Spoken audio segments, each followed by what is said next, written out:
বন্ধু বান্ধৱীসকল, আজি কাচকল বনাই খাওঁ অলপ বেলেগ ধৰণে। এয়া কাচকল কেইটা মই এনেকৈ আনি লৈছোঁ। এতিয়া এইকেইটা মই কাটি কুটি সৰু সৰুকৈ পানীত ডুবাই ল'ম।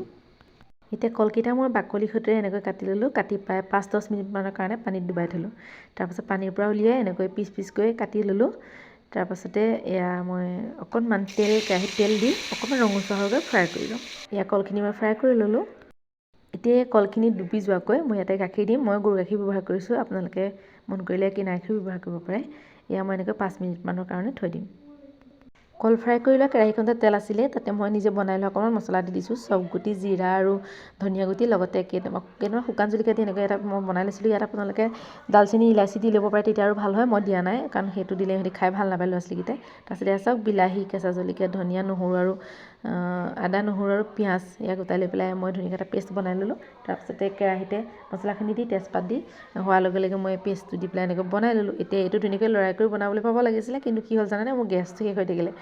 গেছত বনোৱাখিনি আপোনালোকক দেখাই থকা নাই। মোটামুটি মই একদম সম্পূৰ্ণ পনীৰ বনোৱাৰ দৰে গোটেই ৰেচিপিটো বনালোঁ। ভাজিকণ হোৱাৰ সময়তে মই হ'বলৈ অকণমান থাকোঁতে অকণমান গৰম মছলা দিছোঁ। বিশেষ মছলা মই ব্যৱহাৰ কৰা নাই, অকণমান চাহী গৰম মছলা দিছোঁ, তেতিয়া তাত লং ইলাচি টেষ্টটো আহিব বুলি। তাৰপাছতে আৰু ভাজিটো হোৱাৰ লগে লগে মই নমাবৰ আগমুহূৰ্তত কেইটামান ধনিয়া পাত ছটিয়াই দিছোঁ। বছ, ভাজিটো মোৰ ৰেডি হৈ গৈছে।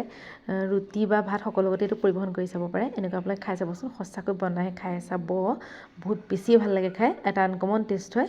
ৰেচিপিটো চাই কেনেকুৱা লাগিলে জনাব, লগতে বনাই খাই চাব। আজিলৈ বাই বাই।